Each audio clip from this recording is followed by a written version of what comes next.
नहीं रहता। हम पढ़ तो लेते हैं लेकिन फिर भूल जाते हैं। तो अगर हम भूल जाते हैं तो फिर हमारे पढ़ने का मतलब क्या निकला? ऐसे में सारी मेहनत बेकार चली जाती है। वैसे पहले मैं आपको बता दूं कि अगर आप पढ़ा हुआ याद नहीं रख पाते हैं तो इसका मतलब ये बिल्कुल भी नहीं है कि आपका दिमाग कमज़ोर है। सोचो अगर आपका दिमाग हर चीज़ को याद रखने लग जाए तो एक दिन में हमारे साथ में कितनी चीज़ें होती है। दिमाग का कचरा हो जाएगा अगर दिमाग सारी बातों को याद रखने लग जाए तो।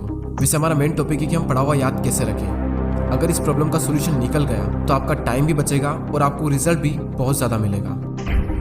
पढ़ा हुआ सब कुछ याद रखना मुश्किल है, लेकिन फिर भी काफ़ी हद तक हम इसे कंट्रोल कर सकते हैं, लेकिन पूरी तरीके से नहीं। मैं आपको 3 तरीके बताने वाला हूँ। अगर आप यूट्यूब और गूगल पर सर्च करोगे तो आपको कई सारी टिप्स मिल जाएगी, लेकिन ये जो टिप्स मैं आपको बता रहा हूँ ये मेरे पर्सनल एक्सपीरियंस से और काफ़ी रिसर्च करने के बाद मैं आपको बता रहा हूँ। आप यकीन मानिए कि ये 3 टिप्स इतनी ज़्यादा इफेक्टिव है कि इनको यूज़ करने के बाद आपका टाइम भी बचेगा और आपको रिजल्ट भी 2 गुना मिलेगा। तो पहला जो पॉइंट है वो है स्टडी लेस स्टडी गुड। भले ही कम पढ़ो लेकिन अच्छा पढ़ो। विल परेटो ने इस दुनिया को एक महान सिद्धांत दिया जिसे कहा जाता है 80-20 का रूल्स।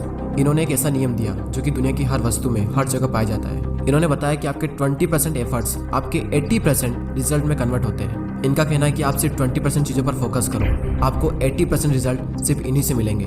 एग्जाम्पल के लिए विल परेटो बताते हैं कि दुनिया का 80% पैसा और ज़मीन इस दुनिया के 20% लोगों के पास में है। 80% क्राइम इस दुनिया के 20% लोग करते हैं। 80% ट्रैफिक इस दुनिया के 20% रोड पर होता है और 80% टाइम हम 20% कपड़े पहनते हैं। और इस दुनिया की 80% अल्कोहल यानी शराब इस दुनिया के 20% शराबी पी जाते हैं। 80% भोजन इस दुनिया की 20% जमीन से निकलता है।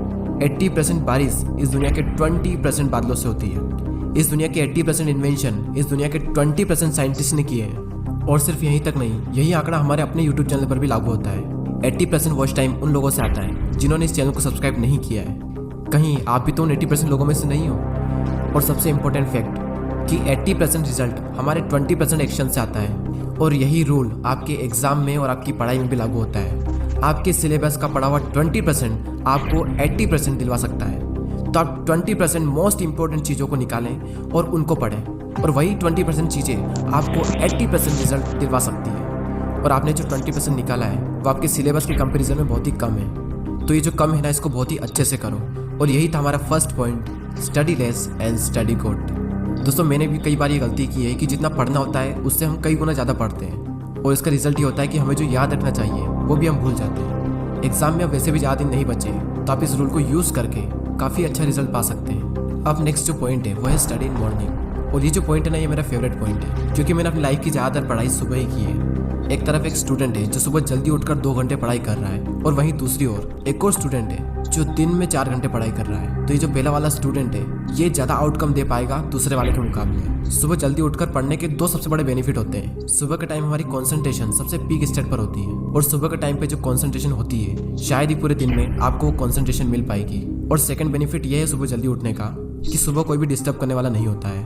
एनवायरनमेंट में एक अलग ही साइलेंस होता है, और उस साइलेंस में कुछ नया सीखने का मजा ही कुछ और होता है। आप सुबह जल्दी उठकर 3 घंटा पढ़िए, और उसके बाद में पूरे दिन अगर आप सिर्फ मुश्किल से आधा से 1 घंटा भी पढ़ते हैं तो बहुत है आपके लिए। कहने को तो लोग 8-10 घंटे पढ़ते हैं, लेकिन जो 2-3 घंटे की मेन पढ़ाई जो होती है कॉन्सेंट्रेशन के साथ में, वही सबसे मेन चीज़ होती है। बाकी सब दिखावा है। हमारे देश के प्राइम मिनिस्टर मोदी जी ने भी सुबह जल्दी उठकर पढ़ने को कहा है। एक रीजनेबली सुबह सूर्योदय के पहले अगर तैयार हो करके पढ़ना शुरू करते हैं तो पूरी तरह आप बिल्कुल मन से एकदम तंदुरुस्त होते हैं। जैसे बारिश के बाद आसमान कैसा साफ नजर आता है। सुबह बहुत ही उत्तम कालखंड होता है, फ्रेश होते हैं, थकान नहीं होती है, और अध्ययन से ही शुरू करते हैं तो ज़्यादा अच्छा रहता है। और ना सिर्फ मोदी जी ने बल्कि हमारे शास्त्रों में, आयुर्वेदा में भी यही बात कही गई है कि सुबह के टाइम हमारा ब्रेन सबसे ज़्यादा एक्टिव होता है, और उस टाइम जो भी हम अपने ब्रेन में डालेंगे वो दिमाग में छप सा जाएगा। सो ये था second point, study in morning. अब जो लास्ट जो पॉइंट है वो बहुत ही ज़्यादा इंपॉर्टेंट पॉइंट है, और ये पॉइंट आप सबको ऑलरेडी पता है, लेकिन हर कोई इस पॉइंट को बहुत ही इग्नोर करता है। और वो पॉइंट है पढ़ाई के बीच में रेस्ट लेना। कुछ लोग होते हैं जो रेस्ट ही नहीं लेते हैं, और कुछ लोग ऐसे होते हैं जो बहुत लंबा रेस्ट लेते हैं, और इस बीच में कुछ लोग ऐसे होते हैं जिनकी पूरी ज़िंदगी रेस्ट लेने में निकल जाती है, और एंड में वो खुद रेस्ट इन पीस हो जाते हैं। पढ़ाई के बीच में कितना रेस्ट लेना चाहिए ये मैं आपको नहीं बताने वाला, ये आप खुद तय करें अपने अकॉर्डिंग। आपको फिर से एनर्जी प्रोड्यूस करने के लिए कितना टाइम चाहिए ये आपको आपके अलावा कोई नहीं बता सकता।